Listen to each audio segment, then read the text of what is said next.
Amis téléspectateurs et auditeurs de la radio-télévision kimbangiste, comme nous le disons, nous sommes au siège international et berceau du kimbangisme, Nkamba, la cité sainte Nouvelle-Jérusalem. Aujourd'hui, 29 juillet 2025, date marquant le 67 ans et l'accident de circulation que Papa Yangenda Kuntima, alors premier chef spirituel et représentant légal, avait connu en ces lieux que nous appelons Ndamasangou à l'époque, aujourd'hui baptisé Loukulu pour l'équipe. Eh bien, aujourd'hui, en Kamba règne un climat de fête, comme vous pouvez les constater à travers les images qui vous arrivent fraîchement de Kamba. Et comme le chef spirituel et représentant légal de l'église kimbangiste, l'actuel bien entendu, Papa Simon Kimbangu Kiangani l'avait souhaité, les festivités marquant cette date du 29 juillet 2025 va se dérouler ici en Kamba, Nouvelle-Jérusalem. Comme vous le savez également, que cette journée est dédiée au département kimbangiste de la santé, DKS en sigle, et raison pour laquelle il déjà devant la recherche spirituelle à l'occasion également de cette marche joyeuse des circonstances. Vous aurez donc à suivre de cette première journée grâce à votre chaîne, la radio-télévision kimbangiste. Comme toujours, Papa Nzouzi Simalanga, Georges est avec moi pour que nous puissions nous mettre dans cette atmosphère festive qui règne en Kamba Nouvelle-Jérusalem. Papa Nzouzi, bonjour. Bonjour Papa Ndala, bonjour Bandeko Banso, Bozali Kolanda Biso, Bipai Biso, Bino Bozwami, Kiambote Kenon Suka Wambote, Walumuka Unu, Nakolikete Tozali Bongo, Elungo, Nabino Batu Bozali Kolanda Biso, Na Etando Eke, Ezali Bongo, Obandako Yabino, Pebisika Bamosala, Bipai Biso, Bozwami, Poya Kolandaka Bongo, Maimazeko Leka Bongo Nankamba, Yelu Selemi Yasika lelo tozai bongo mokolo momosami bale omia tuku bale na libwa mobumwa sambo bolimbisi sanza ya sambo mobumwa koto ibale tuku ibale na itano tozali bongo na nkamba Yelu Selemi poete toyeba bongo na koyoka pe koyeba bongo na ko netola lokumu ya tata mokonzi wa bule Nzambe molimo mosontu Papa Simon Kimbangu Kiangani lokola bomo mesano kasi lelo mwali keseni lizali pambate ezali bongo na mokolo moye banso tokozalaka bongo na lukulu poete toyeba bongo na kosepela elongo na tata molimo mosontu Papa Simon Kimbangu Kiangani lokola bomo mesano kasi lelo ezali bongo momesano te pambate ezali sembala ya yambo tata molimo mosantu ayeba bongo na kobwaka mbela epa ya bana baye bayoyo bapanzana molongo mobimbete mokolo mwalelo tokoyeba bongo na kosambela na nkamba Yelu Selemi kasi toza na lukulu te yende azali bongo kolo mitindo ye azali bongo kolo meko miyeye azwaki solo esengise toyeba kosalela wana bozali konongo ezali bongo baminganga pe bayo banso bakosalaka bongo na makambo matali bongo bopesi mino epa ya bato ezali mokolo moye mopesa mila bango nde tolobi ete Papa Diangenda mokolo ya lukulu nde ayebaki bongo na kosala likama ya mutuka mpe azokaki bamemaki ye na ndako ya tolobi ete bipai esengelaki azwa bongo traitement batonge bongo bapota Zoka esepelisaki tata molimo mosonto ayeba kopesa mokolo mango na mokumba ya bayi bakopesaka bongo kisi baminganga bango nde bazwa bongo mokumba yango nde tala tina kani baminganga banso babutwaki bongo nkamba Yelu Selemi lokola bozali konongo o bilili bangwana bazali kosepela banso elongo esengo pambate esengo pe ya biso Papa Ndala pambate batu ya mbilinga bazwaki bongo mokano ete tokokende na nkamba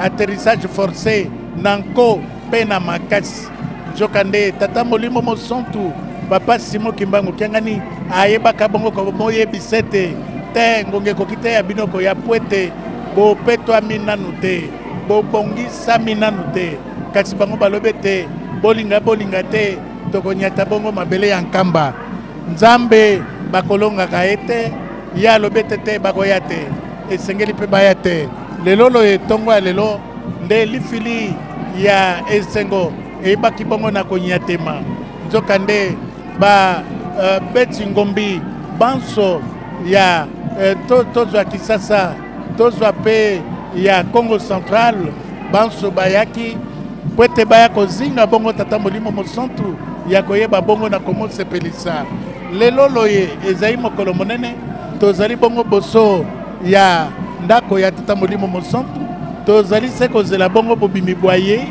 aya kopesa biso maloba papa ndala nakoliki ete ezali bongo na ntongo ya lelo banso tobongami tozali mpe kosala ete manso mai babongo na kokomela bandeko oyo bazali bongo na mikili mosusu po ete na bango na biso tozali longo tozala mpe bongo banzeneneke ya mai manso mazali koleka bongo nkamba Yelusalemi ya sika papa ndala.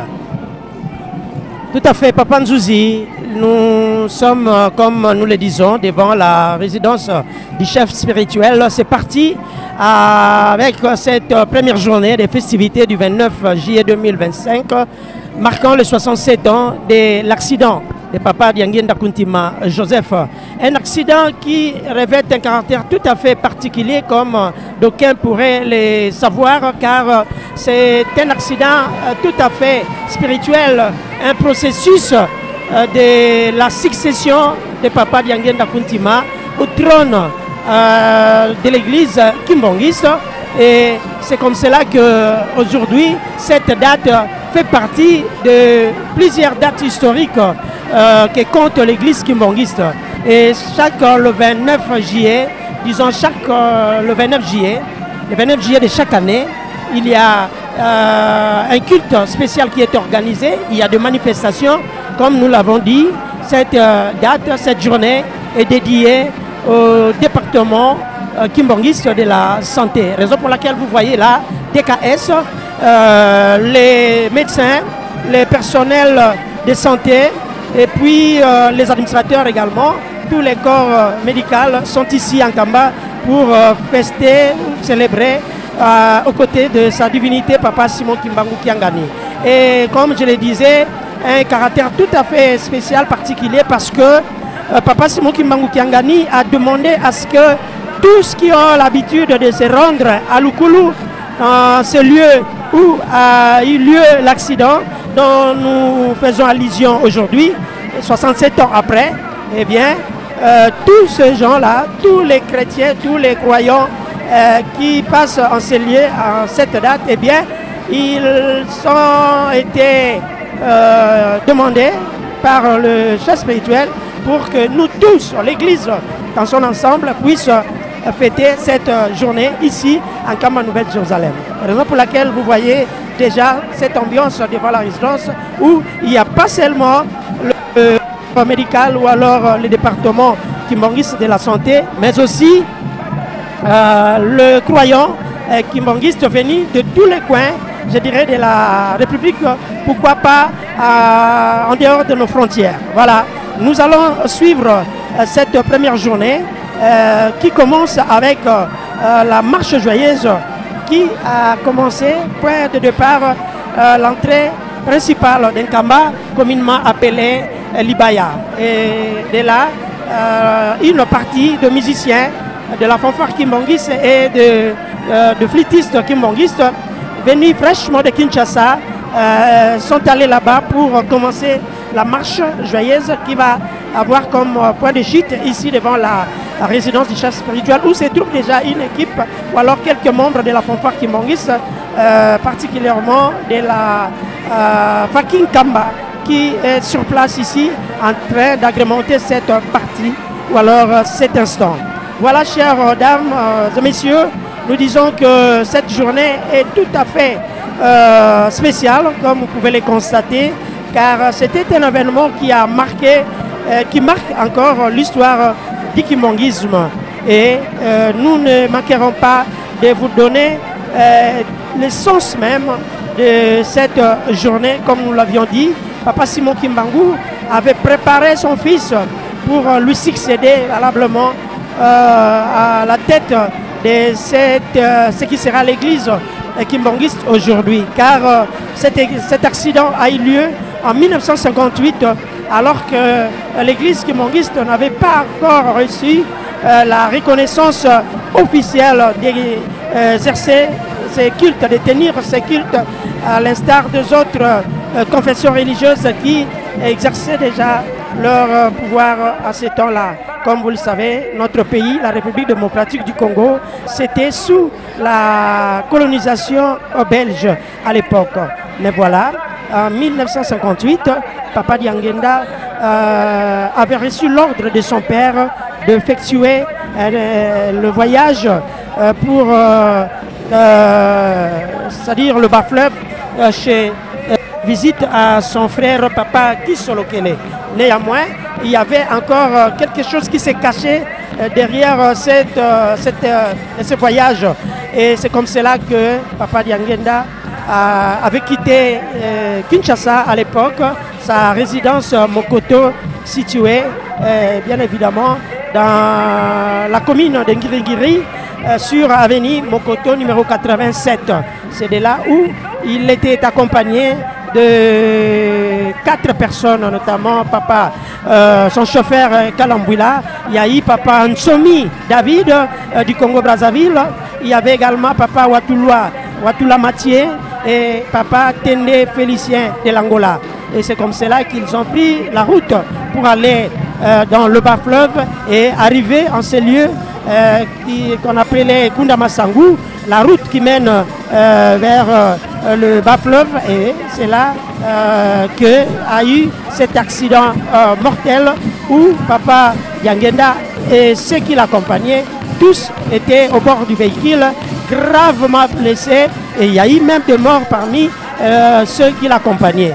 Et bien voilà, toute l'histoire, vous la connaissez, ou alors nous aurons petit à petit à vous décrire ce qui s'était passé en ces temps-là. Mais aujourd'hui, il y a quelque chose qui est révélé de plus, bien que cela ait été dit, expliqué par lui-même, Papa Diangenda, que Papa Simon Kimbangu lui avait dit, il faut que tu te rendes là-bas à Tchela, où se trouve ton grand frère, parce qu'il y a quelque chose qui se peaufine, qui se prépare là-bas, qui va causer un désordre dans les jours à venir.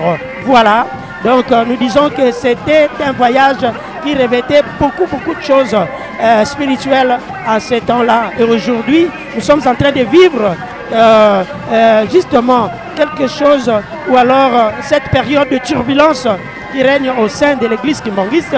Et c'est alors que nous comprenons effectivement aujourd'hui que voilà, il y a eu des choses, il y a eu des situations qui aujourd'hui, comme on dit, que en Dieu c'est la parole qui précède, et au commencement il y a la parole, et après il y a effectivement la concrétisation de cette parole. Voilà, Papa Nzouzi, petit à petit, comme nous avons dit, nous ne manquerons pas de parler de cette journée historique du 29 juillet 2025, 67 ans après. Botondi Papa Ndala bienvenue, Botondi Bandeko Banso, Bozai Kolanda Biso, Nanzele Tando Yabiso Eke, Binope Bongo, Botiepe Bitando Yabino, Bozai Kolanda Biso, na Bokebi Penza, na Kulikete Zai Bongo, Nzokande Batata Pe Bamamo, Oyebete, Tozali Bongo na Kamba Ilu Selemi, Lokwa Toyebi Sekibino Te Bandelete, Tozali na Mboka Kamba Ilu Selemi Asika, Epai Wapi, Tozali Bongo na Kosala Manswete, Manso Mazai Koleka Mai Babongo na Kokomela Bino na Bokebi Penza, Nzokande Zali Sengo, Lelo Tozali Bongo Mia, Tukui Bale na Libwa, Sanza Sambo Mobu Makoto Ibale, Tukui Bale na Itano, Epai Wapi, Solo Bokoye Babongo na Kolanda, Manso Mai Mabongi Sami, Epai Atata Molimo Monsanto, Pe Mopesi Malako, Moye Zaibongo, Papa Andron Benza, Kiangani? esengo ya biso ezali meke ya koyeba bongo na kozala na bino elongo solo toyebe te omia tuku ibale na libwa ya sanza ya sambo omobu mwa nkoto kama libwa tuku mitano na mibale toyebe te ezali mokolo moye papa Simo Kimbangu ayebaka bongo na kosekwa mpe komona na bongo epai ya bayekoli baye mama Mikala mpe bayebanso boyo bazaki bongo na mboka Lowa na Lowa kuna nde bipai papa Simo Kimbangu ayebaki bongo na komonono ezaki bongo mokolo mwa musa mibale to mpe mardi nzoka nde papa Diangenda ayaka mpe kosala bongo kozwa bongo likama ya motuka kuna na mboka kunda masangu esika ebengami lelo lukulu to mpe lisiko na Lingala nde bipai wapi papa Diangenda ayebaka bongo na kosala accident elongo na bayoyo nyonso bazaki na ye papa Tende Félicien papa Jean Kalamvwila papa Watula Mathieu pe papa Nsomi David banso bana elongo na papa Diangenda bayebaka bongo na kozwa likama ya motuka banso bakufaka oyo elekoena kasi papa Diangenda lokwa nzambe asalaka manso ete ayeba bongo na kobomo sekwisa basekwaka elongo lokola bongo nzoka nde toyebi ete mokolo mwango mola 29 juillet ya 1958 ebandeli ya sango yango ezalaki ebandaki boniboni papa Ndala toyebi ete papa Diangenda tango ye ayebaki bongo na kozonga mboka mokonzi Kinshasa kouta Kananga nde bazalaki bongo kokutana na bandeko na biso ya Besingombe kuna epai ya papa Ginyuka bokilo wa ye tata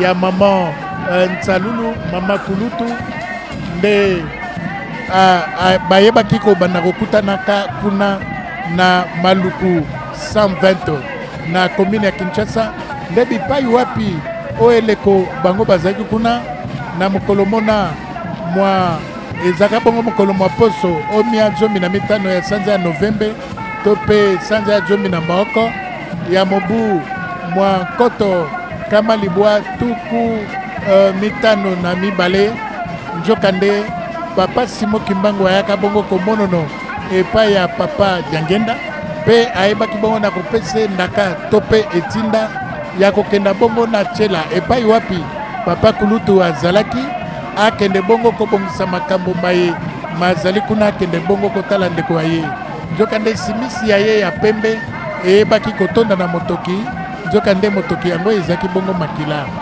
nde na bongo papa Diangenda na bokomi na mokolo mwango mwa le 29 juillet mokolo mwa mosalami bale lokola lelo mardi papa Diangenda akendeki bongo elongo na bayoyo banso totangi ndakisa papa Mathieu Watula papa Nsomi David papa Tende Félicien pe papa Jean Kalamvwila mokumbi motoka bango banso bazalaki na motoka moko se eye wana njoka nde motoka mwango mosomba maka epai ya bandeko bazalaki bongo na lisanga babengaki ete komite bandeko balukaki ete basombela papa Diangenda motuka boye akoyeba bongo na kotambola na yango akende bongo na Tshela nde kokoma bongo na ngonga ya sambo ya tongo 7h du matin nde sika ebengami lukulu papa Diangenda ayebaka bongo na kozwa likama ya mutuka moko ya bangole eutaki bongo ongambo isusu eyaki bongo kobomo tuta bipai bango bazalaki tala likamba lisalaki ete pasi eyeba bongo na kokomela bango oyo nyonso bayebaki bongo na kokufa mpe papa Diangenda ayebaka bongo na kozoka solo batata mpe bamama tala mayoyo tovandeli mokolo mwa lelo le 29 juillet ezalaka 1958 ezalaka bongo mokolo mwa mosala mibale lokola lelo ezali mpe bongo mokolo mwa mosala mibale papa Simo Kimbangu amononoko le 29 juillet 1952 ezalaka pe bongo mokolo mwa mosala mibale solo batata pe babama nde bato ya mobulu bato ya mbilinga bakanaki pe kokoto bongo nkamba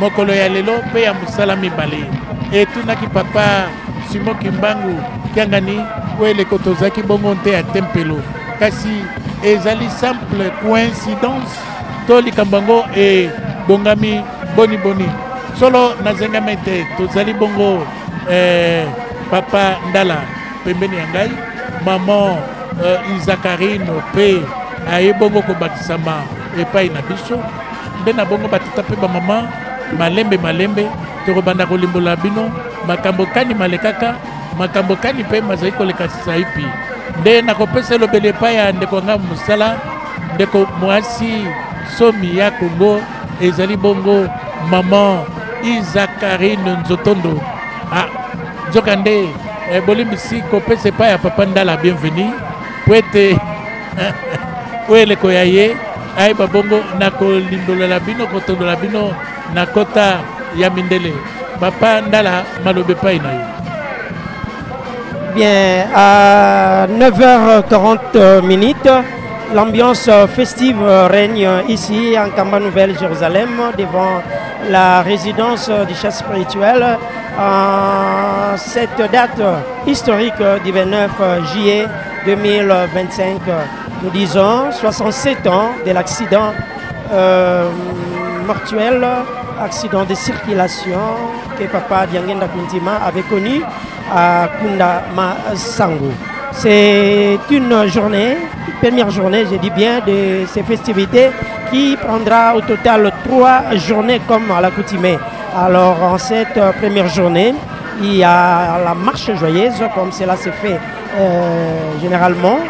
Et comme la fête est dédiée, cette journée est dédiée au département kimbangiste de la santé. Et voilà pourquoi les corps médicaux de nos centres de santé, de nos hôpitaux et partout où se trouvent nos instances ou alors nos services de santé, que ce soit ici en Kamba ou alors à Kinshasa et partout à travers la République démocratique du Congo, eh bien, il y a des croyants kimbanguistes également qui sont venus pour célébrer comme cela est la volonté de Papa Simon Kimbangu Kiangani, cette fête ici en Kamba, Nouvelle-Jérusalem. Comme Papa Nzouzi l'a dit, cette journée est tout à fait particulière, tout à fait exceptionnelle, si je peux me permettre de le dire, car il y a beaucoup de révélations en cette date. C'était un mardi 29 juillet 1952 que Papa Simon Kimbangu avait à Paris disons, au groupe des relégués qui étaient sur place à Lukul, disons, dans la province orientale, plus particulièrement à cet endroit qu'on appelait Loa. Il y a eu cette équipe composée de Maman Mikala, de Papa John Mayanga, de Papa, plusieurs relégués étaient en ce lieu-là. Par exemple, était également là, Mama Sala et d'autres relégués dans ces lieux. Et c'est comme cela que ce fut un certain mardi 29 juillet 52 que Papa Simon Kimbangu leur avait, avait apparu à ses disciples. Et voilà que en 1952 également, disons en 1958, qu'avait eu lieu l'accident dont nous parlons aujourd'hui. C'était également un certain mardi.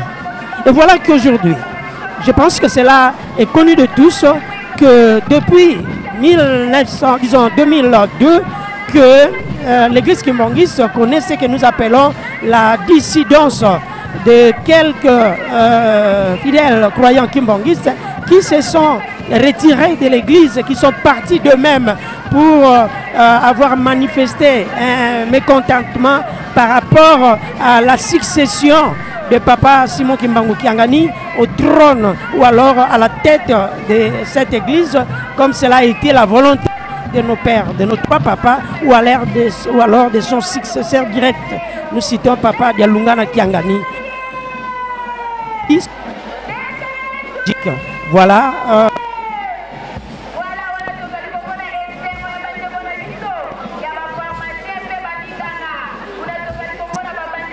3 ans, jour pour jour. Et aujourd'hui, ils ont décidé de revenir en Kamba, ou alors de venir en Kamba pour rencontrer, comme ils le disent, leur frère, Papa Simon Kimbangu, en tant que leur frère aîné. Voilà, alors qu'aujourd'hui, c'est un mardi. Voilà pourquoi nous demandons, nous nous posons la question de savoir, est-ce que cela est un simple hasard ou alors une simple coïncidence? Nous ne dirons que non, il y a de ces choses ou alors quelque chose qui est caché là-dedans. Mais voilà que le chef spirituel étant le Saint-Esprit et comme Jésus-Christ le Fils qui connaît les pensées ou alors les idées ou alors ce que les hommes pensent dans l'air intérieur, et voilà, il a dit niet, ce n'est pas encore le moment. C'est vrai qu'il a dit qu'il ne sera pas trop dur, il ne sera pas indifférent à leur demande, mais pour l'instant non, parce que ils n'ont pas encore compris, ils n'ont pas encore cette volonté de venir dans l'humilité ou alors comme il se doit.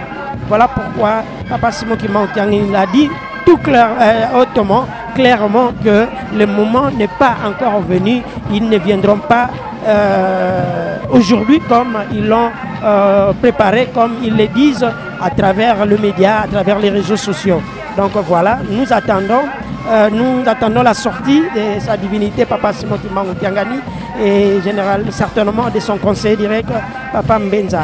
Et là encore, nous saurons qu'est-ce qu'ils pourront nous dire en ce beau matin du 29 juillet 2025, ici en Kamba Nouvelle-Jérusalem. Maman Isaac Nzontondo, vous êtes avec nous, comme nous l'avions dit. À Kikongo, certainement, vous allez justement expliquer, faire comprendre à ceux qui nous suivent à travers le monde, particulièrement en France, en République française, où nous avons une forte, nous avons plusieurs membres, une, je dirais, colonie kimbanguistes qui sont là, qui nous suivent en ce moment. Nous les saluons chaleureusement. Et Maman Nzotondo, à Kikongo, vous allez mettre ceux qui nous suivent dans cette belle ambiance, cette atmosphère, cet enthousiasme qui règne en Kamba Nouvelle-Jérusalem. Mbote mpanga mono papa ndala bienvenue na beno mpanga lisolo na ndambo ya mtoto ya mbimba ateleka suka ya mbote sambo petkana kumona ti atako madidi kele beto nyonso kele ya kotelema na kilombo ya bobo yai kilombo ya nene ya makumi sole na voix na ngonda yai ya nsambwadi na kutalaka na kilombo ina ya papa jangenda kusalaka kama ya ngolo ya accident na bwala kunda masango yo bandaka samu na kukanga nzila na mipepe yambi yina kusalamaka kuna na nzila ya chela na tango papa isorokele kuvandaka kuna kansi beno zabati na kilumbu ya bubu yai awa bana ya Papa Simon Kimbangu meku pesa kiese na yandi ntangu ya kulombaka na bao na kukwisa sambidila na kilumbu ya bubu yai awa na bwala nkamba Yerusalemu ya mpa yome salama mpibuna bampangi nyonso mpita benke na kulanda na bizuzi mingi bambibudi mpungi ya faki ya fliki baume mata mingi na kilumbu ya bubu yai kansi benu zabati kilumbu yango menga kuchamukaka meyome kumonika yo salamaka na mtangu yina na kilumbu ya zole ya mposo bubu ya impi yome bwana kilumbu ya zole ya mposo kansi na kutala mambo nyonso kena kulutila beto na dibundu bana ya 26 baina kutukwendaka bomos bo bakanzila bo kwendaka kubanda Papa Simon Kimbangu kutulamaka mfumu ya dibundu na nzila ya papa na yandi Papa Jalungana Kiangani yo pesaka bonti mampasi sambu bokene na nzala ya kunwani na bimfumu ya uina bau kukwendaka bomesala mvula makumi zole na tatu banda bome kwendaka kansio me moneka ti benu landaka na nzela nsinga ya Zulu benu monaka kimutindo bolombaka ndebota kwisa na papa Simon Kimbangu kianganye mpangi na bao sambo boku wakana kansi na kutala dikambu ya nene ya papa Kimbangu ke kunata mpi yake nzambi yandi kufutukilaka bo nde benu kwisa ve bena kwisa na manima kansi boku salaka ntungolo bozolaka kaka kukwisa na kingolongolo kasi na kutala kilumbu yango kubanda suka tina ntango yai betke na kumona ngemba ya Tcheleka ke na bwala nkamba Yerusalemu yampa ya wina na benke na kulanda beto kubanda na bwala Congo Démocratique bonike landa beto na Congo Brazzaville mpi na Congo Angola nansi ya mputu benu sabati kubanda suka tina ntango yai ngemba ya ngolo kele na bwala nkamba Yerusalemu yampa buna baminganga baina mepesa maka nzila samu na kupesa kese na kilungu ya bubu yai ba umekwisa baminganga na kati na dibondo ya papa Simon Kimbangu mpi baina kete kaka bankisi samu na kupesa nito ngolo ba uyai kele na ntwala yanzo ya papa Simon Kimbangu samu na kuvingila kakubasika na yandi mpi kimutindo talutila beto na ndinga na yandi na kilumbu ya bubu yai ya ina muntu na muntu kuvanda mayele na beno nyonso kela kulanda beto na ntoto ya mvimba sambo nzambi kena na mpila na yandi ina yake bongisaka mambo samu na luvoloso ya bantu betkeza bave inki mutindu ya utasuka na kambu ya ike na kulutila beto na kansibeni sabati papa kumamta yandi kubikilaka beto papa Simon Kimbangu kiangi papa Simon Kimbangu takununga kaka samu na ngolo ya nzambi ya mpungu nzambi ya beto ikele kati na beto kuna mufutula jaka ndinga na papa Nsusi Simalanda ya tubila beto na ndinga iyalinga botondi mama Isakarine tozai koko babongo na milumba biso batata pe ba mama bandeko balandi batali ya radio television Kimbangiste esengo ya biso ezalete bana ya Saint-Ouen bana ya Saint-Denis banso bana ya Londres bana ya Suisse Genève pe bongo na bongo banso bazali kolanda biso na Anvers kuna na Belgique na Bruxelles batikali nsima te bandeko ya Portugal France mobimba bandeko ya Allemagne kuna tomoni papa Leblanc solo esengo ezali makasi awa mboka nkamba Yerusalemu ya sika tozali se kokoba nzoka nde tolobi ete papa Diangenda ayebaki bongo na kosala likama motuka nzoka nde ezalaki ndaka ya tata wa ye kasi tata wa ye ayebisaki ete esengeli azala bongo na banzenene ke banei bayoyo bakoyeba bongo na kozala na esika ena solo batata pe bamama ezalaki se bongo banzeneke bango ezalaki bongo papa Jean Kalamvwila papa Watula Mathieu papa Tende Félicien pe papa Nchomi David bango banei oeleko ena ya likama yango bayebaka bongo na kokachwa koyeba bongo na kobungisa milimo ya bango kasi papa Diangenda saki manso ete ayeba bongo na kobobokwisa bayebaki bongo na kosekwa nesika yango papa Diangenda esaki pasi akangamaki bongo tolobete na manzanza ya motuka elongi nyonso eyebaki bongo na kopalolama na baputa nde poso ya elongi eyebaki bongo na kokweya nana koyeba bongo na kosalisa ye papa Diangenda saki manso ete akende pembeni nsima ye kolongwa akende pembeni kofukama kosenge pa ya tata na ye na likamba likomelaki ye pe na bandeko bayebanso bayebaki bongo na kozinga ye papa Diangenda akei bongo pembeni afukama asenga nzoka nde sika ye akendeki bongo kofukama ezalaki mpo bongo na kufa ya milangi nde toyeba ete kisangala ekweyaki epanzanaka na esika wana nzoka papa Diangenda akendeki bongo na kofukama na esika wana tala pasi nzoka nde abelelaki papa Simon Kimbangu na lokota bamindele papa Simon Kimbangu aboyaki koyoka abeleli ye na lingala aboyaki koyoka tango abeleli ye na Kikongo nde papa Simon Kimbangu ayaki komono epai na ye koyeba koyebisa ete mwana na nga olongi pamba te otosi etinda mpe ozwi likama liye kasi yebe te olongi monguna satana soki bayebanso bazalaki banzenene ke epai na yo bakufaka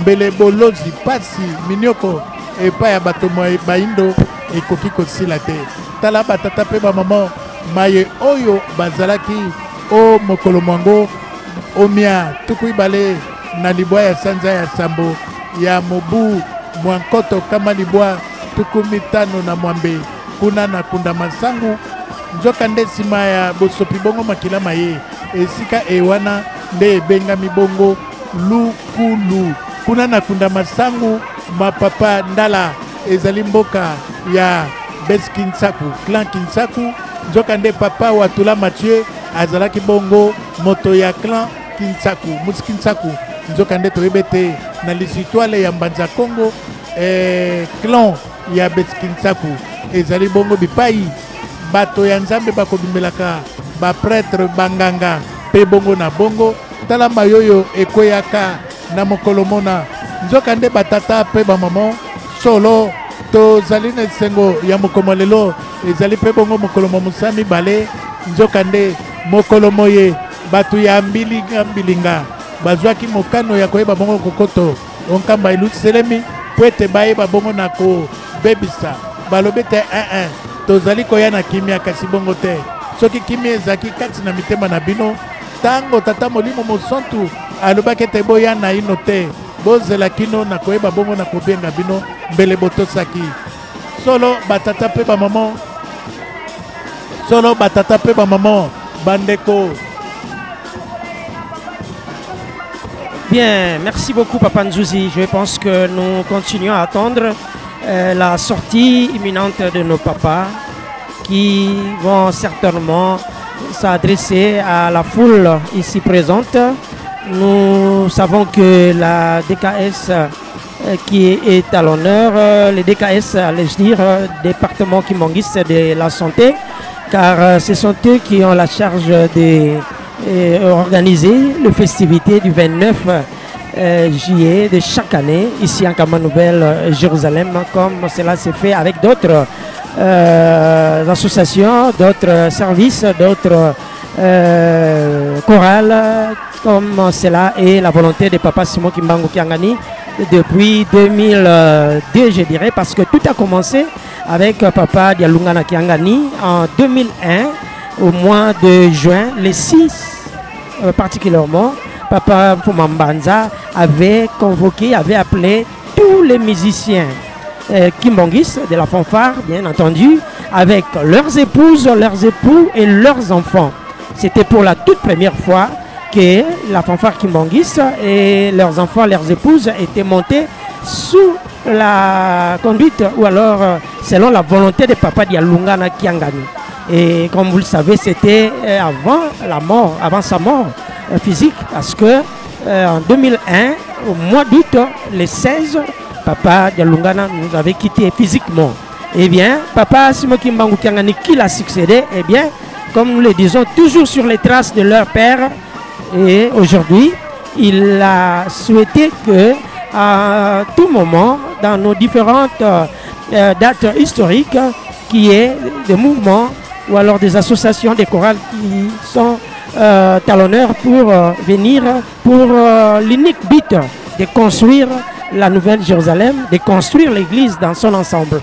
Donc c'est comme cela que chaque année, il y a des mouvements, il y a des associations qui montent pour célébrer la fête aux côtés de lui-même, Papa Simon Kimbangu Kiangani.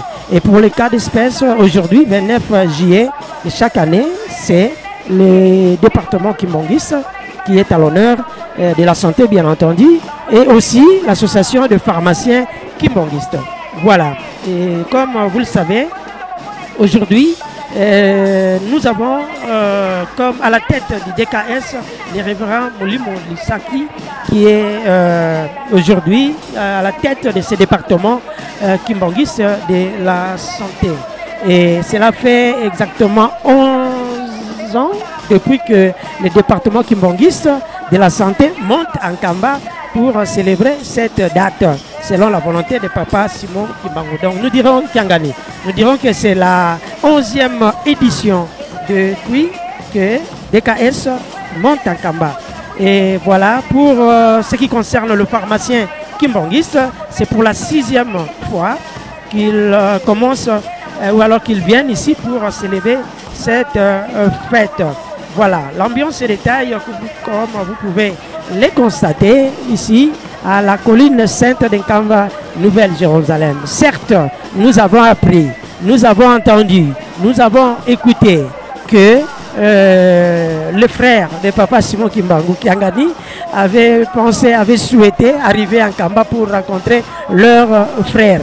Et nous savons que cela ne va pas se passer ou alors se réaliser comme ils l'ont souhaité, même selon d'après leur conférence de presse tenue il y a quelques jours, ils ont confirmé leur arrivée en Kamba, mais Papa Simon Kimbangu nous a suffisamment informés, nous a suffisamment instruits par rapport à non seulement à leur arrivée, mais à l'histoire, toute l'histoire qui caractérise cette date du 29 juillet. Et il y a eu des choses, il y a eu, comme je ne cesse de le dire, ce qui s'est préparé à ce temps-là. Aujourd'hui, nous l'avons su à travers le message de Papa Diangenda lui-même qui le disait, que Papa Simon Kimbangu lui avait ordonné, lui avait demandé de se rendre là, dans le bas fleuve. Il s'est préparé quelque chose, ce qui allait se passer si jamais Papa Diangenda aller là-bas pour intercaler, comme il a dit, mettre une barrière à cela, et bien cela pouvait donner des répercussions, comme il a dit même à Lingala, et et nous savons aujourd'hui qu'en 1958, c'était à cette époque-là que Papa Paul Kisolokele, comme on a donné ce nom comme ça, je dirais de manière frauduleuse, mais voilà que son vrai nom est Paul Dibouya, de son nom biologique de son père, que Papa Paul est né en cette date-là. Et à cette époque-là, en 1958, où Papa Diangenda avait connu cet accident mortel, eh bien, lorsque Papa Kisolokele avait appris cette nouvelle, eh bien, il a connu quelque chose qu'on vous dira peut-être par la suite, parce qu'il y a au sein de l'église kimbanguiste, chaque chose a son temps, et puis toute vérité n'est pas bonne à dire, car vous le savez, la vérité blesse, mais au moment opportun, nous saurons encore ce qui s'était passé en cette année-là et à ce jour-là du 29 juillet ou 1958 que Papa Diangenda avait connu cet accident de circulation. Voilà, aujourd'hui on en parle encore et Papa Simon Kimbangu Kiangani a dit clairement que le moment n'était pas encore venu. Mais nous ne sommes pas là.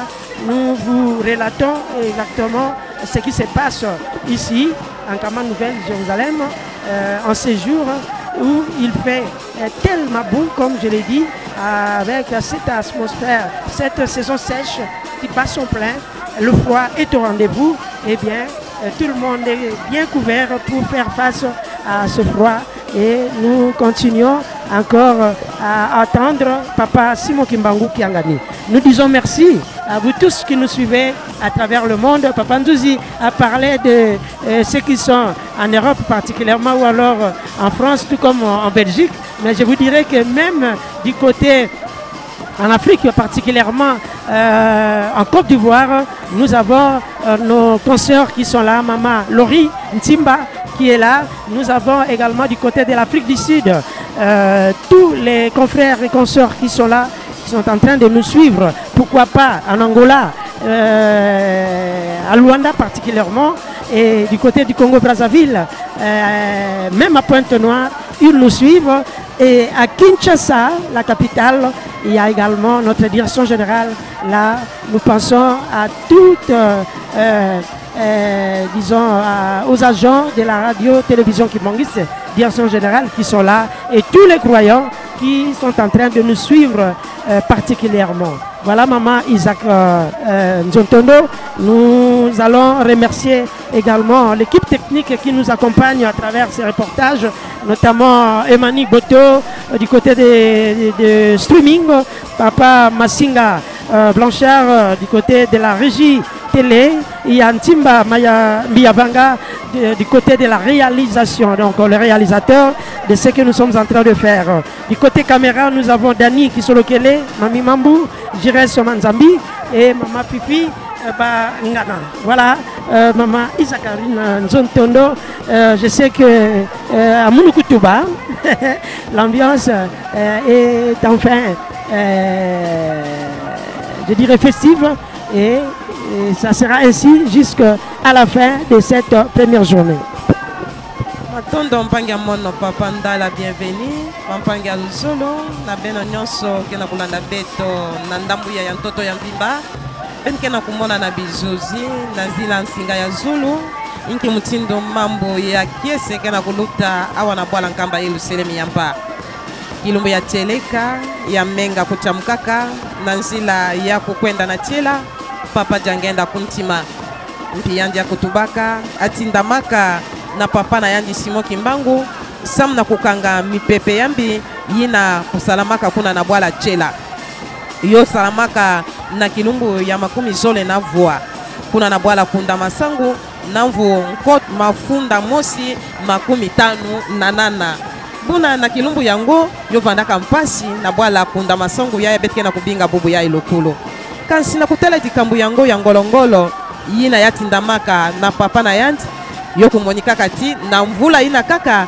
kubutuka ya papa Paul ya ime kudipesa jina ya papa Kisolokele nzoka pe mpila boke na kusonga betu ntango nyonso yandikele mwana ya papa Ngimbi buna mupepe yango na kusonga nzila yoke katuka kuna na kifulu yina papa Kisolokele kukwendaka kusala kisalu mpamba pe mindele kupesaka yandi nkento kuna yina kubutaka mpibana na kamwina ketadila bandinga ina keluta na nzila ya nsinga keluta na kati na beto nyonso na kuvutuka ya bana 26 yoke na kupesa mpasi kanso yoke mpasi ve samu nzambe ya beto memo na inki mutindu boke kuvutuka na bwala nkamba Yerusalemi yampa buna na ndambu ya bampangi ya DKS bome kuisampi mingi awa na kilumbu ya bubu yai kubanda bopesa maka nzila samu na kupesa lukumu na kilumbu ya bubu yai bome kukisa mvula 10 na mosi mpi bampangi baina kete kaka bankisi na bafarmasi na bau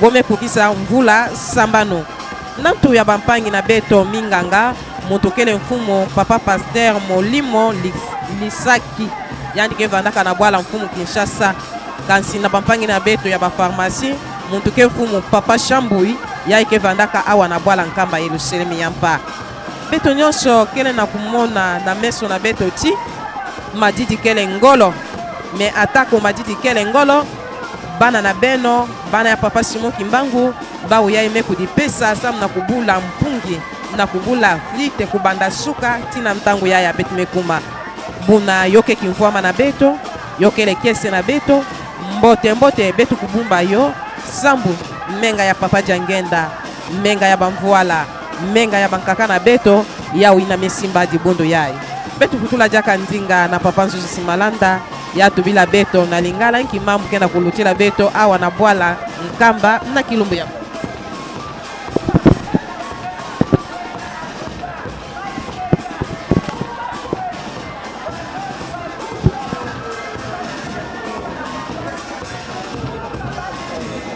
zali konongo bongo bilili solo bandeko baye komaka koleka nzokande lelo ezali mokolo mwa esengo lobi ezalaki kolela mpe koyeba bongo koswa mino kasi lelo loye esengo solo bato ezali esengo mokoma lelo pamba te maso zabolo kobongisa ekwei bongo mai ekei bongo nebale nzambe akolongaka kaka ata na lolenge loye atako na lolenge mosusu akoyeba bongo na kosukisa na bongo ata mpe bamama ezali esengo ezala bino bato bozali kolanda biso bisika biso bozali boyebete elonga ekozala kaka epai ya Nzambe.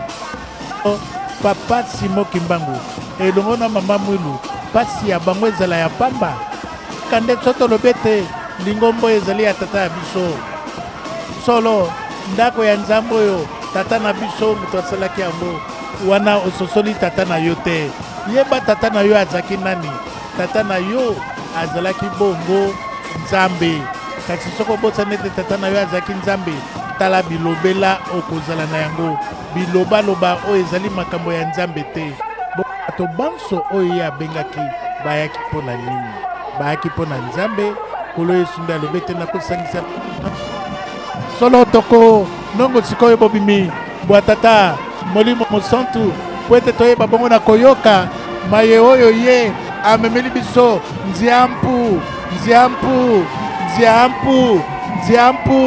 ye wana azali kobima ye wana azali kobima le roi des rois oyo le maître des pays en profondeur ye wana si abimi elongo na Andrombenza Kiangani esengo ya bana papa Simon Kimbangu Kiangani solo babeti ngombi tikalis ba pied gauche bazali bongo nzinga ya koyebete nziampu nzambi ya mpungu ayebi bongo nakobima ye kaka yandi kaka kawankakako solo batata pe bamamo ozana wizidi papa Ndala olobi boni. Oui, voilà, comme annoncé, la sortie de nos papas, sa divinité Papa Simon Kimbangu Kiangani, chef spirituel représentant légal de l'église des écrits sur la terre par son envoyé spécial Papa Simon Kimbangu, suivant l'ambiance devant la résidence.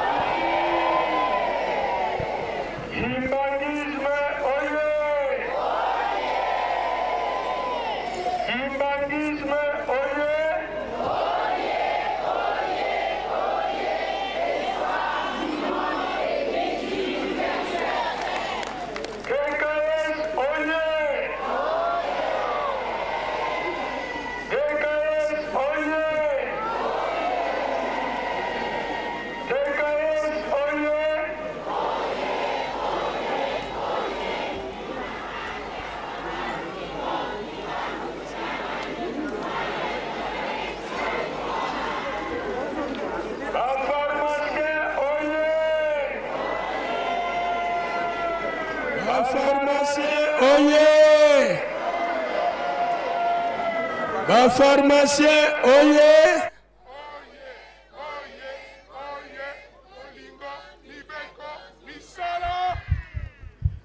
Yerusalemi, oye! Yerusalemi, oye! Yerusalemi, oye!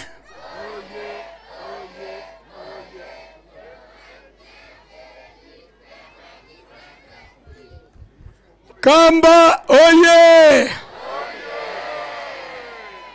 Kamba oye! Kamba oye!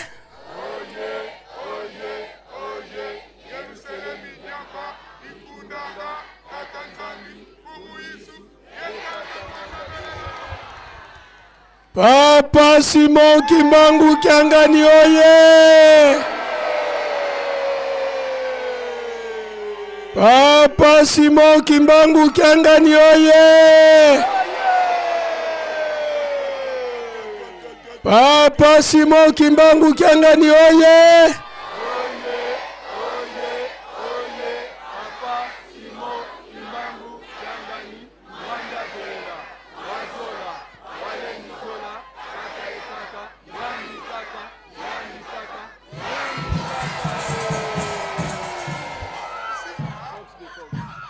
Na kombo ya tata ya mwana pe tata molimo santo mokolo tozelaki nde yango elonga ya papa diangenda kuntema na mbala ya mibale na likama oyo ya liwa à Salaka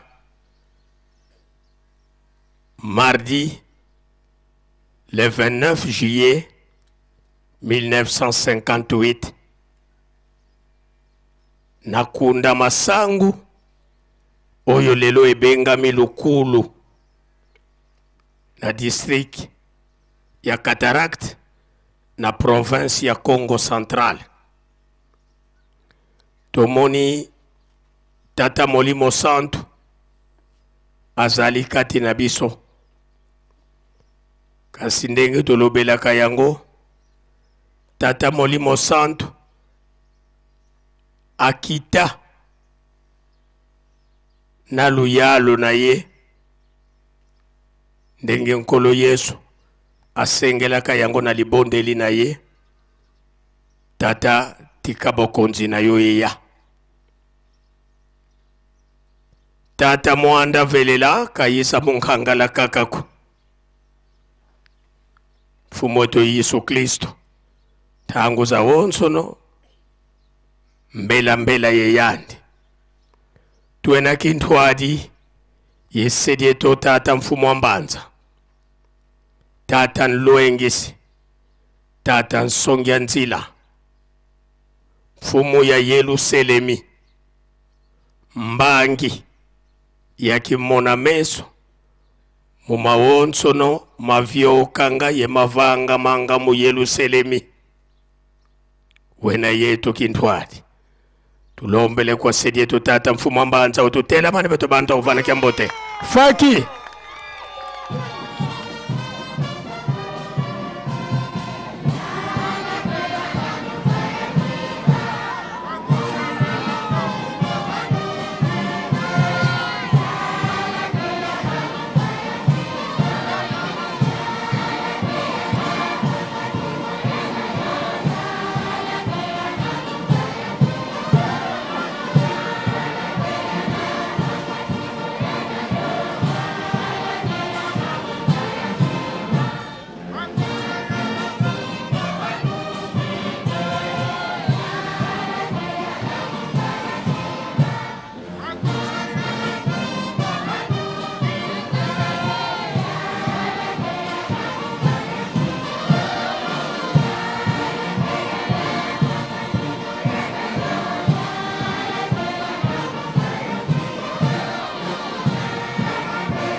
Bika twakubike no moko twavana sedieto kiambote munkumbwa se ye mwana Tata Mwanda Velela munkumbwa se ye mwana ye Tata Mwanda Velela sedieto lendele ko kuvwanda muzola kwa se ye mwana ye Tata Mwanda Velela twena kintwadi ye Tata Nzambi diambo di nikuninza ekuma di moneke nevo di angitukulu kadi nzaize ivo Nzambi kamonikangako Nzambi kalendi kala muntu ko esungula Nzambi kalendi kala muntu wankanda wandombe wavwesuka ko empeve ya nlongo bamweni vo mupepe wo uvevu mukanga yandi impeve ya nlongo bankaka batele vo mpeve ya nlongo yembe ditubokele vo pigeon yandi impeve ya nlongo bavila kanevo tuka muna semo dianza enzambi wakivovela diovo tuvanga muntu mukifuani kyetu disongelevo nzambi muntu idina katuzaisilivo muntu mpe inzambi twene kintwadi yesedieto tata Simoni Kimbangu huna utwa silwa nsilu kwa mfumo to Yesu Kristo vokwenda kakwenda kenda kutulombela nsadisi impeve ya nlongo ya kedika ilemba ninzatambula kadika banzeiko bonso buka nwanu sunwa kuzulu na telumbukia unu tata mwanda velela tata Simoni Kimbangu kabampiki likimpwanza ko weti tata mananwanu swa kansi yandi mpe ukakivovila mumkanda Yesaya mukapu kya makuma ya yetatu munzila ya 13 yandi votuka muna kimbadu kulu mono kwa miinzambi kavena muntu lenda sala lenda ziona kena vakoko kwa miko mono ngina tela mayesala kimweni muntu nakumbwesa wonga ko tata Simoni Kimbangu voveledio kadi yandi inzambi semya zulu yentoto wena yeto kindwadi wulu le 12 septembre le 29 juillet wena yeto kindwadi mu Yerusalemi kayoye leko yeka mweni mpe wonga wafaika kunganda ko tata mwanda velela oye nzambi yantekela kwa ngatu nzambi nalanda kunimba ndimpe kwa ngatu yandi wandete yandi wantsuka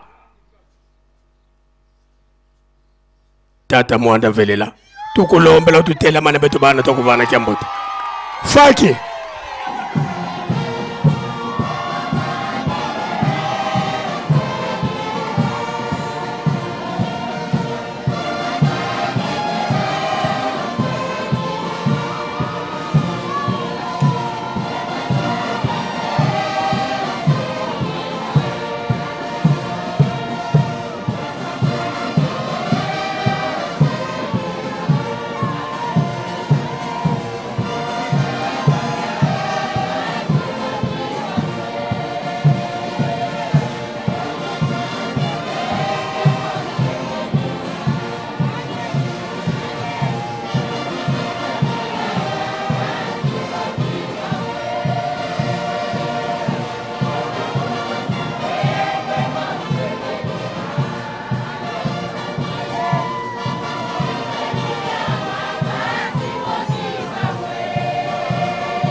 Kimbangismo ye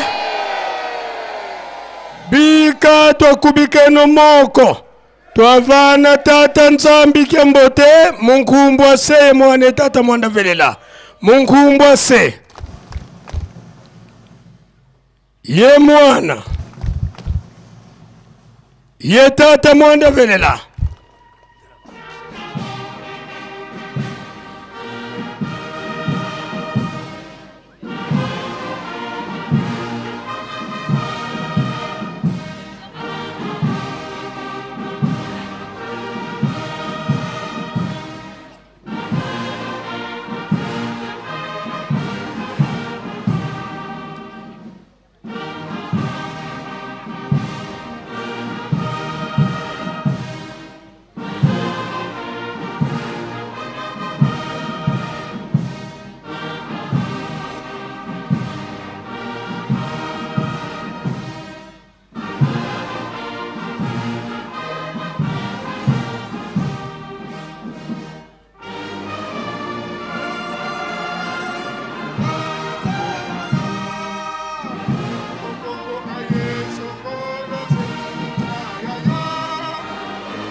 Tulendele kutovwana.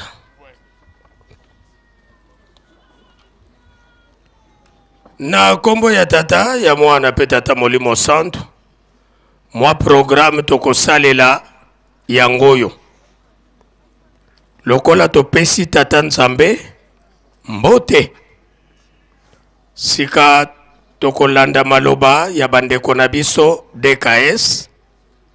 Sima ya maloba ya bandeko na biso DKS. Tokolanda maloba ya bandeko na biso ba pharmacien. Pambate banso toyebi ke tango papa salaka accident bakendaka ye na dispensaire. Kuna basalelaka bakisi oyo ba pharmacien soki pe bapesaka soki pe batekaka toko ya landa yango. Sima ya ba pharmacien tokolanda maloba ya ba technicien. Sima maloba ya ba technicien tokolanda liloba ya lingomba epa ya papa Reverend Matondo. Sima ya liloba ya lingomba ya mboto lekisa maloba epa ya tata Molimo Santo. Tobosana te papa asengaki aseke biso nyonso oyo tokendaka na lukulu tomata na nkamba. De Yelusalemi bazali na biso sur place bato bakendaka na lukulu bakopesa fleur na bango ndenge basalelaka yango kuna na lukulu. Sima wana mbe tolekisi maloba epa ya tata Molimo Santo. Sika topesi mikro na bandeko na biso ya DKS.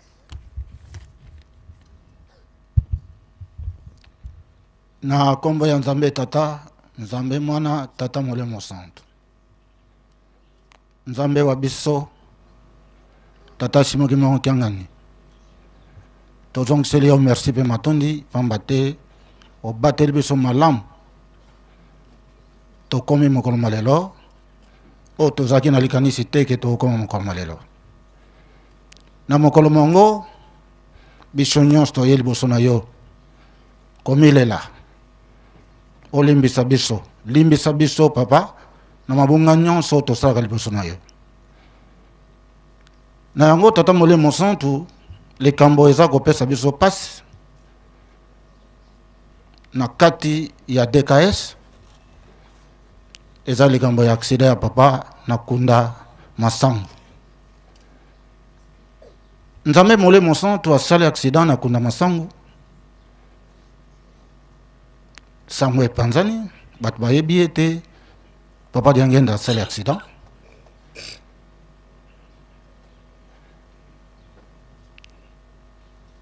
Tango yo boye bakei na papa na hôpital ya Tumba.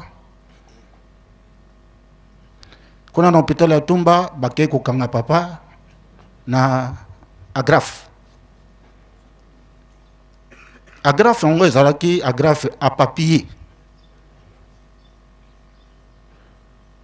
Po bamonaki motema pasi balobi moto yo soki abiki ako continuer œuvre ya tata na ye. Tosala nini tosukisa moto. Kasi Nzambe lokola atikala kaka Nzambe ako okufa na bato baboma ye te abikaki.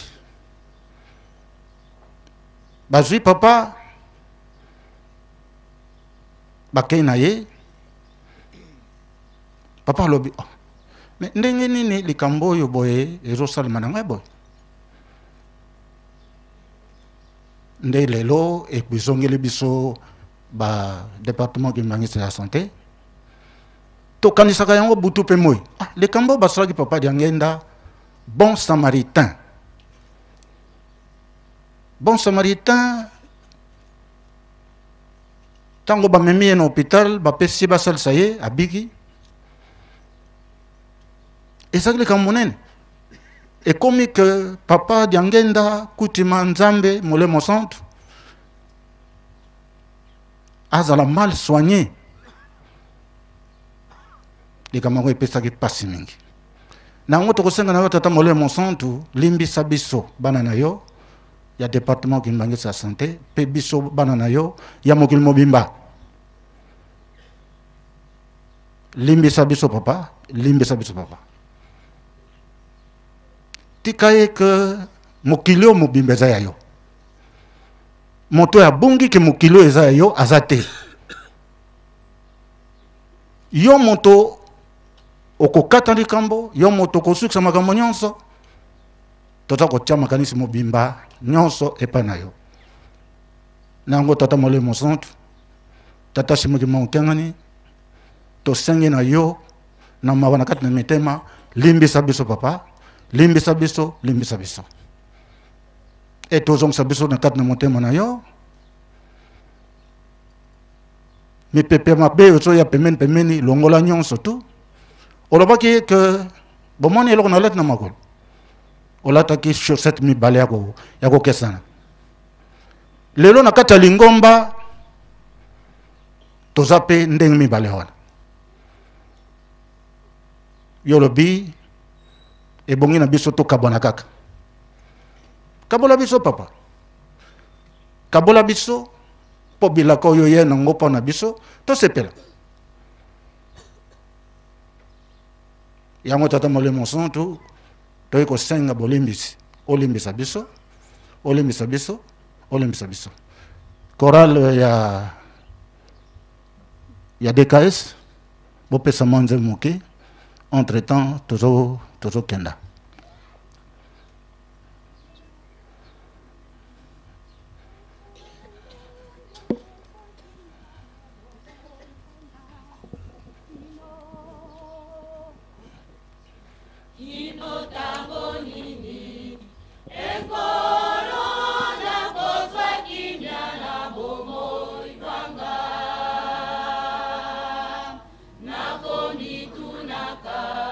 Ekolo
yango wana tata molemo santu oyoki maloba ya banjelu ndenge na bayembi koloba ye topambola biso liboso ike tokufa mais tomoni ke tango ekoki okabola biso tango ekoki okabola biso baoyo bayebi yo baza nsima na yo basalela yo bakumisa yo po yo okolongwa na dimension ozali okokoma na dimension mosusu dimension oyo etikali oyo bato na mokili bazoyeba te yango eza na yo yokela biso mawa lembisa biso papa tosuki na kombo ya tata mwana pe tata molemo santu amen pharmacie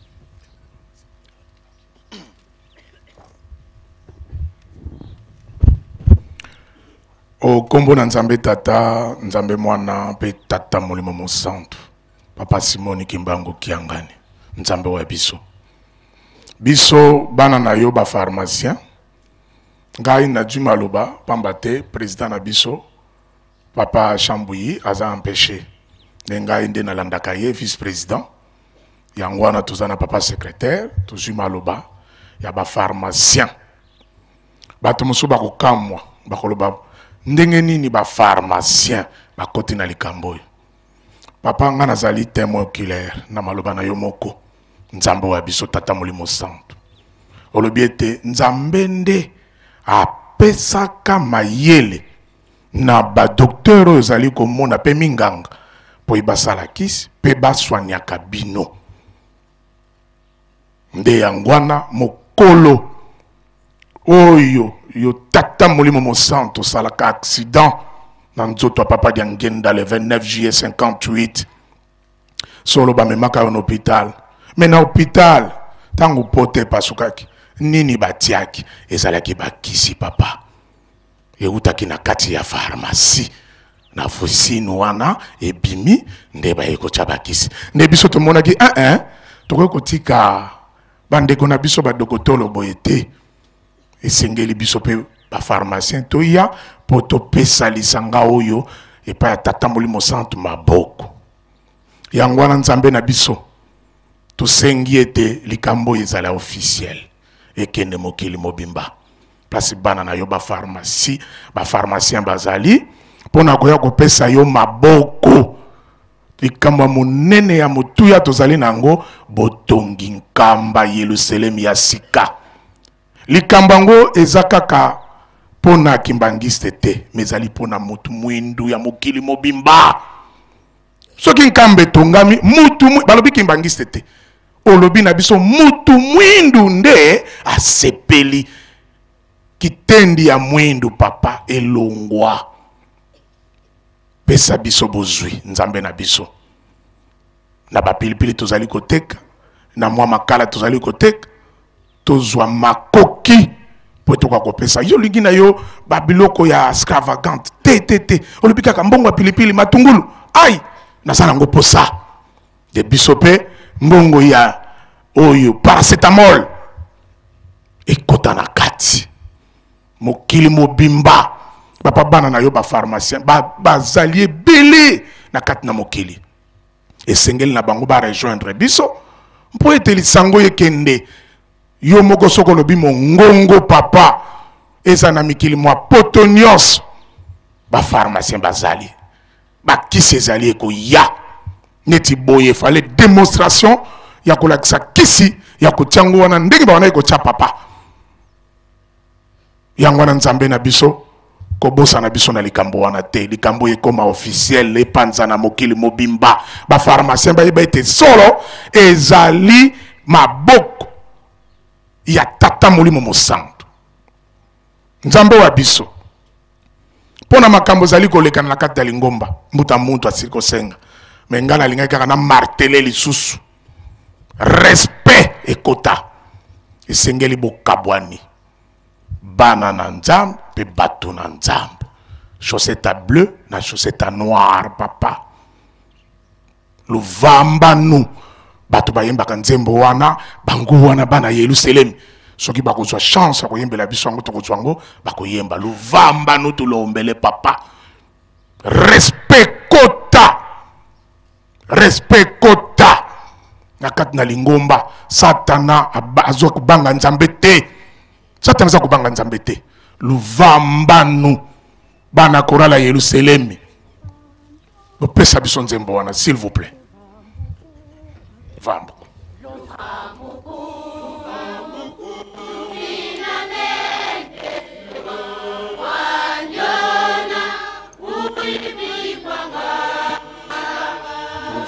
Sakese sawa mfumu wauka mwene nzamba yeti kwiza kundido sikafila keseti molwa wauka mwene nzamba yeti kwiza kundido sikafila keseti molwa lovamuku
Merci chorale ya Yerusalemi. Papa oyoki yomoko maleli na biso na nzembo. Dodokolo papa, dodokolo tata mwanda velela kufika ntango.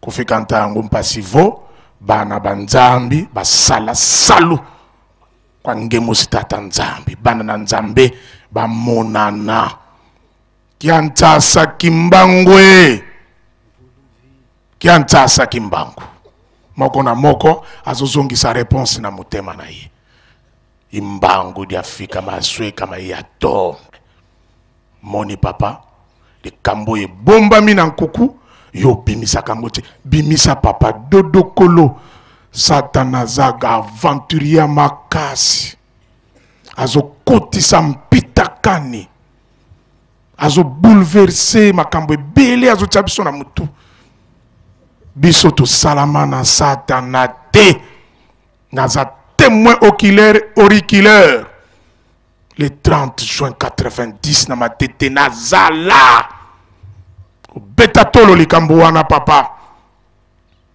Satana akoki kozwa mutu te mutu pe akende pai na Satana te metala tikino na moyina leo de 90 2025 papa tala mibu tokomba tata mibimba papa likambo yo penza meme na ndako na libondeli nanga naza kotia yango zoyoka kabola bana na tata nzambe na batu na nzambe kabola bango papa tata molimo mosantu boyeyi na yo ta papa Simoni Kimbangu Kiangani ezali pona kokokisa maoyo nyonso batata balakaka biso olobi na biso na suka boyoki toyokaki yo tata Molimo Santo kokisa makambo wana kokisango satana ka vempoka kenda kwa nda mukolo mususu na nda kwa nzambe temo kiler toujours ba telemisi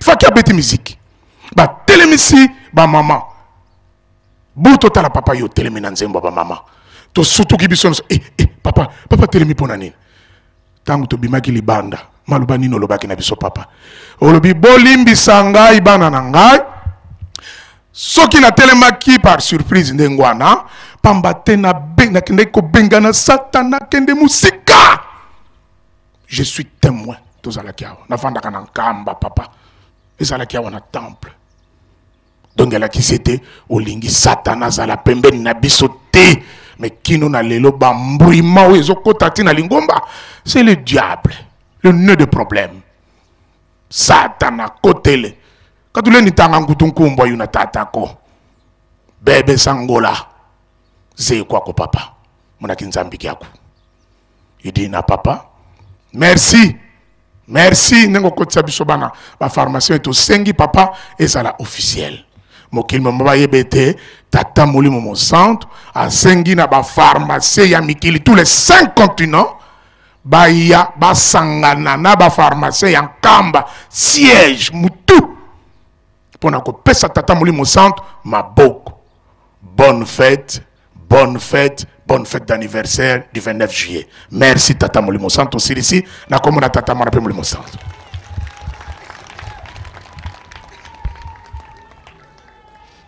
Merci na kombo ya tata mwana pe tata Molimo Santo. Papa Simon Kimbangu Kiangani nzambe Molimo Santo. Biso bana na yo ya ba technicien o tozwami kati na département de transport. Tozwami liboso na bino na mokolo malelo nantina ete bisonde to memaki bino potokomisa bino na lieu d'accident.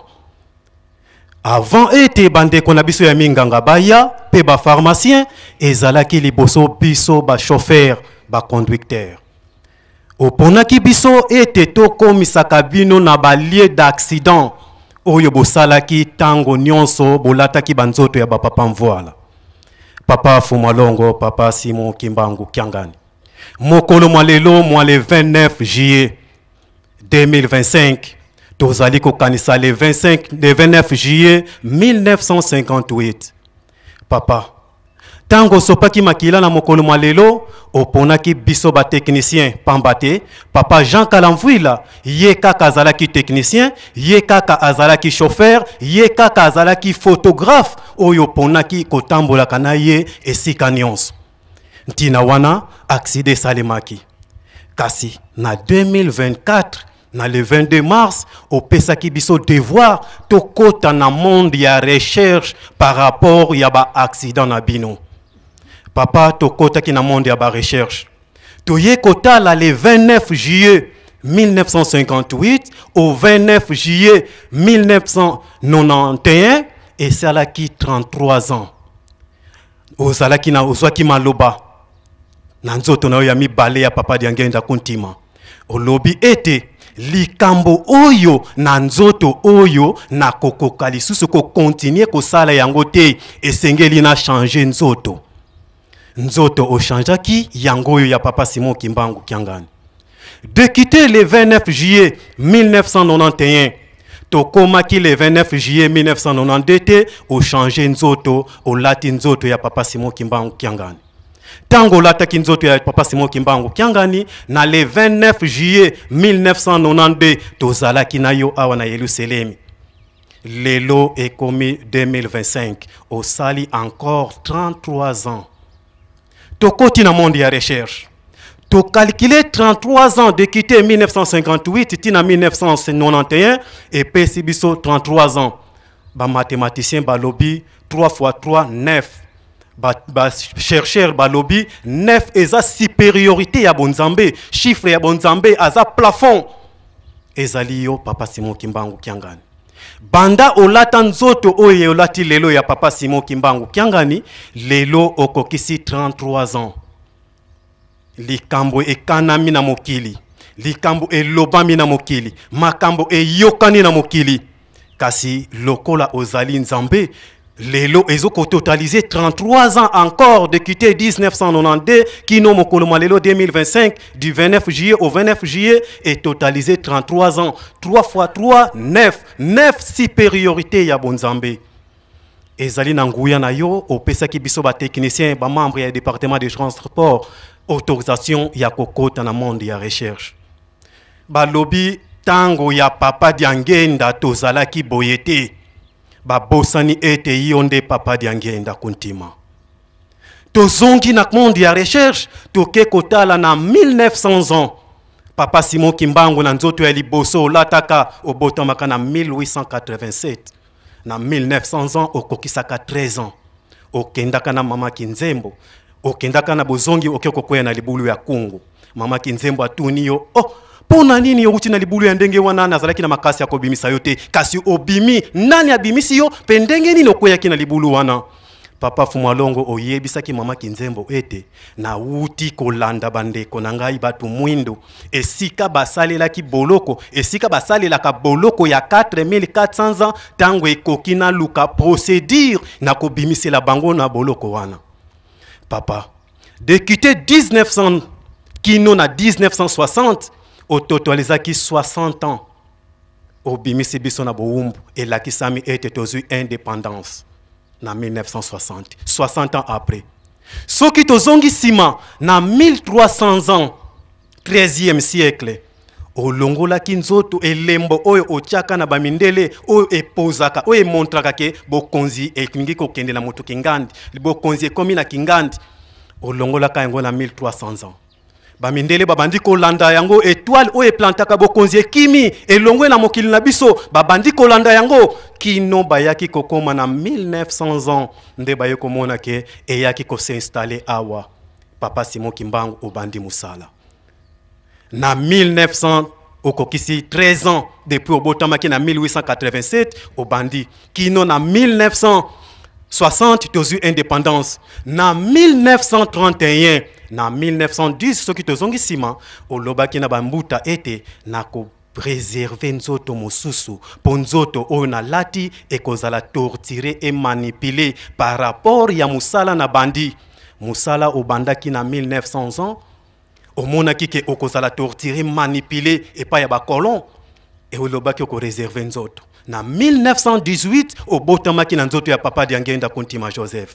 na 1931 okokisaki 13 ans olobi ete oke kosala voyage kotala esika bato moyindo batikelaki bomengo mayele oyo opesaki biso na Mbanza Congo okendaki na âge ya 13 ans tango komi na Mbanza Congo otali osololi omoni lolenge nini ya ko récupérer biloko oto bosanaki sanduku ya mayele oto tikaki na Mbanza Congo esika tolelaki miel pe milik olobi ete procédure ya ko récupérer yango il faut avoir 60 ans tozongi na 1931 ozongi kino na 1991 le 29 juillet olobi ete na nzoto oye ko simbate or que na plan na yo yebaki ete kokisi 60 ans encore lokola 60 ans liboso ezalaki mpona indépendance 60 ans mibale ekomi il fallait indépendance spirituelle tozwa bosomi mayele oyo totikaki na Angola tolata yango kasi gouvernement ya deuxième république efoshaki na parlement bambuta ya parlement balobaki basalaki conférence nationale souveraine oyo ebandaki na mokolo ya le 30 juillet 1991 tango bakoti ba mention ebandi mention moto oyo ya soulevaki mention ya koloba ete totombola kombo ya papa Simon Kimbangu bawololaki ye mercredi ezalaki le 31 juillet 1991 tango bazongi baye kopesa yo rapport na nzoto ya papa Diangenda olobi ete qui sans rien à faire conférence nationale souveraine ekobima 0 effectivement ebimaki 0 papa wana ezalaki na 1991 papa nzoto ya papa Diangenda okokisaki 60 ans depuis 1931 kino na 1991 Troisième phase, nzoto o lati lelo papa Simon Kimbangu Kiangani. Tango okokisaki 13 ans na 1964, bosalaki alliance. Papa Kisolokele, papa Dialungana, pe papa Diangenda, bo bengana ki papa Dialungana zalaki ya wanankamba, bo yebisi aya na Kinshasa, e place yo zalaki na nzoto ya papa Diangenda, pe papa Kisolokele, bo yokanaki. Likambo tokangaka na 1900, likambo tokangaka na 1300 ans, likambo tokangaka na 1931. Tomoni ete kote tozaliko kende, ekochoué, même si ekochoué, kasi poto kokisa centenaire ya Lingomba, ekosenga tokoma na 1921. O prévenira ki koloba ete awa yo kokisi 13 ans encore et sengeli bo luka lisusu 60 ans et kokisa mandenge nini. Papa Dialungana bokangeli kambo ete papa Dialungana yo lokola ozali tata ya papa Simon Kimbangu Kiangani yo kende kosala accident na mankima po ete likambo wana ebombama soki ebombami tango ekokoke 60 ans nde okoyebisa yango na mokili. Papa bozal bokangaki likambo na 1964 na mboka mokonzi Kinshasa oye na yango na nzela na mankima o ezwami na village Fuma na territoire ya Kasangulu na district ya Lukaya osali accident ozongi lisusu na Kinshasa olobi ete makila na ngai etangi lobi ezalaki le 10 juin toyaki apona ko célébrer le 10 juin osalaka accident na mankima. Papa Fuma Mbanza Papa André Mbenza Kiangani olobi et na ba musicien ete ba musicien tina bokokiseli 5 jours ya fête boyebi yango ezalaki po ndeli kambo na yo eyebana na mokili. Ba musicien bazalaki surpris kasi ba yokaki pe yango te pambate biso ba tokendaki kosala recherche ya likambo wana to bimaki kasi tozalaki na réserve ya koloba likambo oyo lokola ezali niongo. Ba musicien pe ba bengani ndenge bazalaki na le 10 juin bazongi lisusu na nkamba yango to bimisi yango. Papa na le 10 juin 1964 osali accident, le 10 juin 2024 okokisi 60 ans. Nzoto ya misatu na 13 ans osali accident, na 2024 okokisi encore 60 ans. Plus de 13 ans de naissance na yo epesi 73 ans. Papa Diangenda Kuntima na 13 ans ake na Mbanza Congo. Tangu okomi na 1991 okokisi 63 ans. Non, 73 ans parce que 13 ans plus 60 ans. Papa Simon Kimbangu na nzoto lataki ya liboso ya 13 ans na 1900 okokisi 13 ans. Tangu tokomi na 1960 et totalisé 73 ans. Tozongi na accident ya Lukulu. Papa tango osali accident ya Lukulu ozalaki na 40 ans na 4 mois na 7 jours. 40 ans na 4 mois ezoko signifie biso 4400 ans makila na yo esopani po ete biso tokoka kosikolama. Pambate na mokanda mwa Nzambe elobi ete soki pona makila te bolimbisi ekozala te na tina ya makila nde tosikolami. Papa Fumalongo na mokolo malelo bandeko ba minganga balobi bandeko ba pharmacien balobi Lingomba azali na maloba biso batoto memaki bino biso bato transport biso ba technicien batoto memaki bino poto komisa bino na lieu d'accident tosenga katango nyonso bo limbisaka biso na itamboli ne lobeli ne kaniseli pambate tozaba évangéliste tango tozali komema bandimi ko huta na bango na bisika to esengeli to te ya kabango ko apprendre bango connaissance ya likambo o bazali koliwa ko luka na Yerusalem biso nde tozali ba te ya liboso. Papa tokosenga ka bolimbisi na maloba na biso na ekaniseli na biso na itamboli na biso tokosenga katango nyonso papa opesa biso sagesse pe intelligence spirituelle pambate e yangonde e accompagner biso na mosala surtout opesa biso bana na bino ya iseteki bopesa biso connaissance ya koyeba ko continuer ba recherche par rapport ya ba accident na bino pambate ezali mosala ya passe yango tozalaki na yango pona kopesa na mokolo malelo ya le 29 juillet 2025 to soki se boye na kombo na tata mwana pe tata molimo santo. Amen.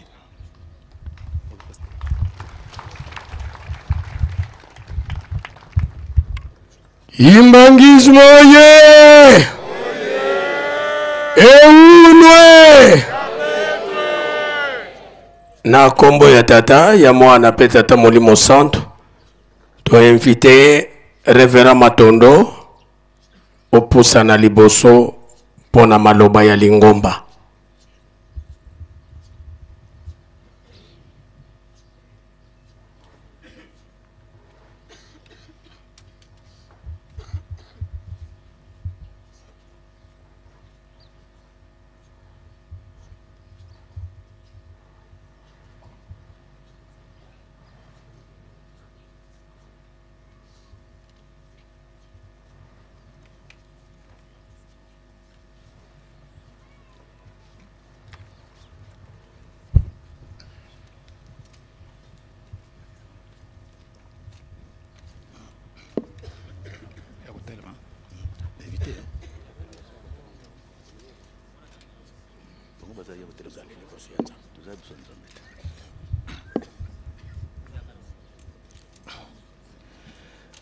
Na kombo ya tata ya mwana pe tata molimo santo batata pe ba mama tofukami awa liboso ya nzambe na biso na tina kosala déclaration ya lingomba tokosala yango na bankota mibale yambo na français sima na lingala na tina ete mokili tina mokili misika bakokolanda biso. En ce jour du 29 juillet 2025, où nous célébrons le 67e anniversaire de l'accident mortel qu'avait connu notre Dieu, le Saint-Esprit, en la personne de Papa Diangenda Kuntima Joseph, en Kundamasangu, dit Lukulu. Il nous est donné par une circonstance particulière, décrétée par sa divinité, Papa Simon Kimbangu Kiangani, de nous retrouver pour la toute première fois ensemble, ici en Kamba, Nouvelle-Jérusalem, siège international de l'Église de Jésus-Christ sur la terre par son envoyé spécial, Papa Simon Kimbangu. Habituellement, comme nous le savons, nous nous retrouvons généralement à Lukulu. C'est donc une circonstance particulière qui a un sens et qui mérite que le monde nous écoute par rapport aux événements que nous vivons en ce moment. Notre premier mot, c'est un mot de soutien à notre Dieu, Papa Simon Kimbangu Kiangani. Tous les croyants kimbanguistes dans le monde, le clergé kimbanguiste dans sa totalité, toutes les forces vives, les hauts responsables des mouvements, des structures, des organisations de l'Église kimbanguiste s'associent à nous en ce moment pour témoigner, pour dire tout notre soutien total et indéfectible à l'endroit de sa divinité, Papa Simon Kimbangu Kiangani, auquel on voudrait subir les remontrances innommables. Papa et maman, tels que nos ancêtres l'avaient dit à Papa Simon Kimbangu en 1921, Kanavo tu Kangama, Kangama tu Kangama. Nous avons juré de suivre notre Dieu jusqu'à la fin de nos jours, quoi qu'il nous en coûte, quoi qu'il nous arrive. C'est l'engagement que nous sommes venus prendre ici et que le monde entier nous suive.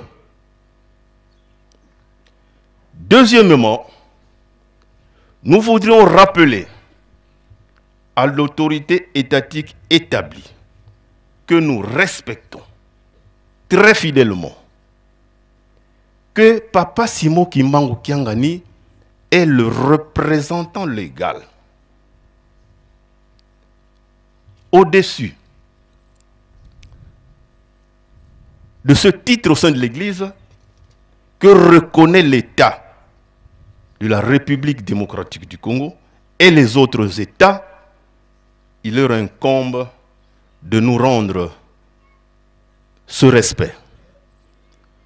Puisque le tout premier précepte parmi les 12 de l'Église kimbanguiste édicte que nous respectons l'autorité étatique établie, d'autant plus qu'il n'y a pas d'autorité qui ne vienne de Dieu.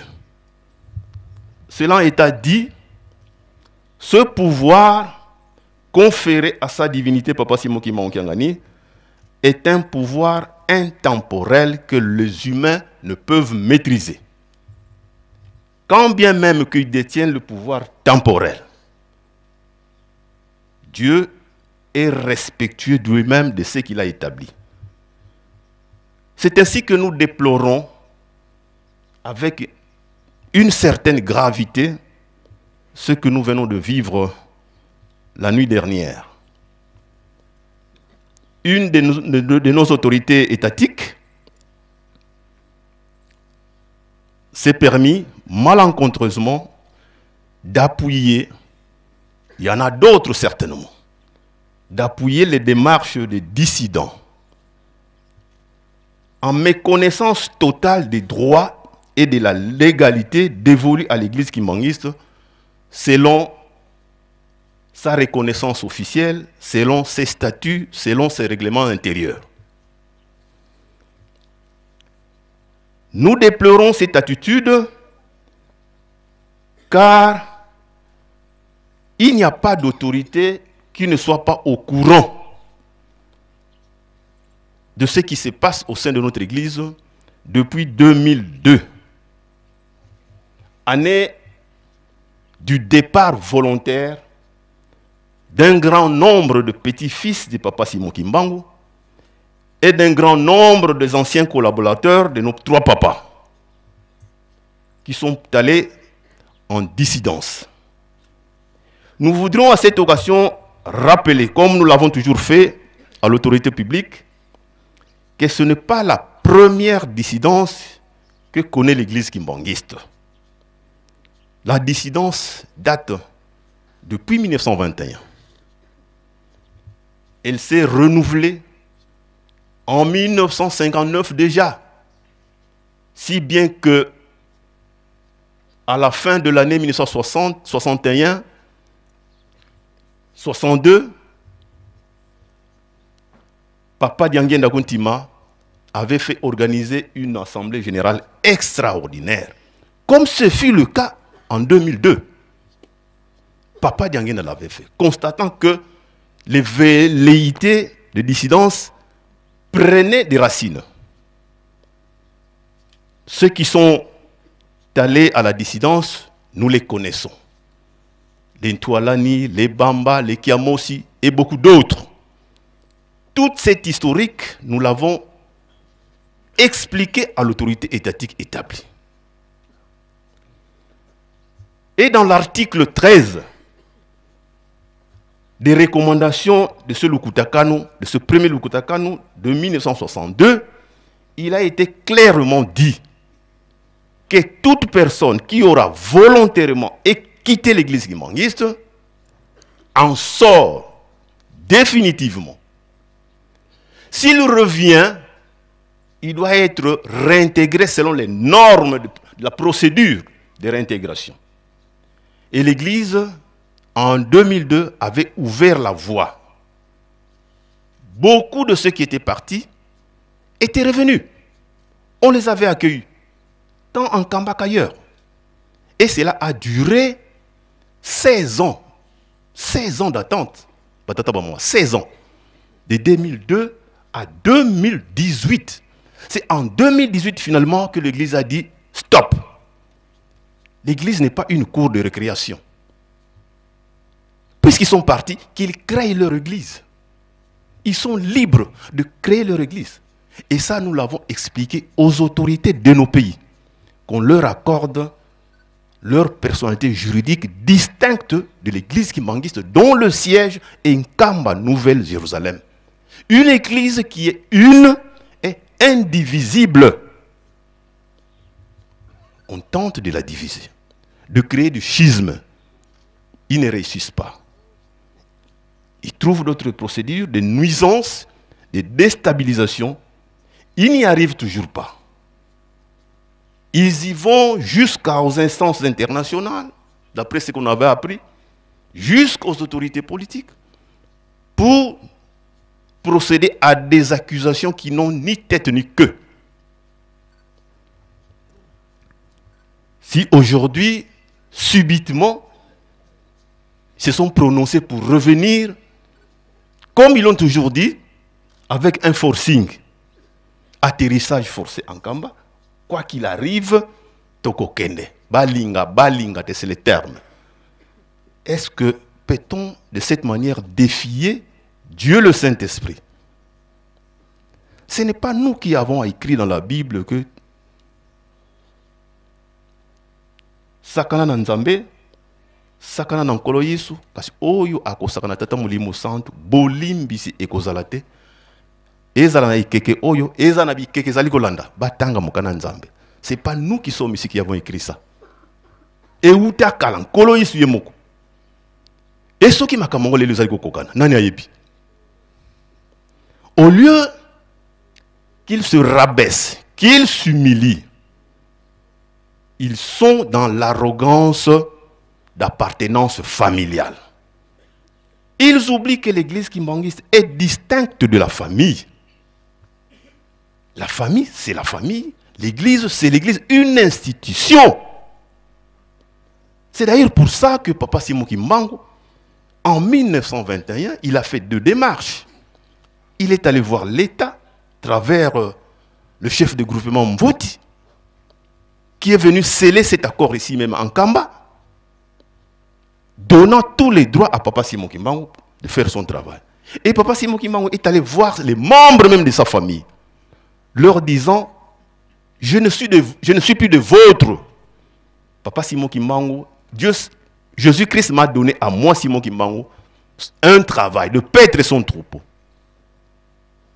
Et je vous le demande. Et la famille a acquiescé. Et qu'est-ce qui est arrivé? Comme il y avait toujours des résistances familiales, Dieu, dans sa façon de faire, a fait évacuer tout le monde ici.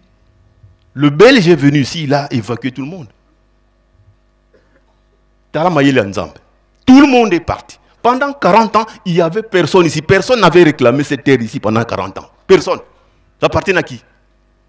Il fallut attendre 1959, 1960 que l'église revienne prendre ce que Papa Simon Kimbangu lui avait été cédé. Et aujourd'hui, on entend dire que village Nabiso. Village Nabiso.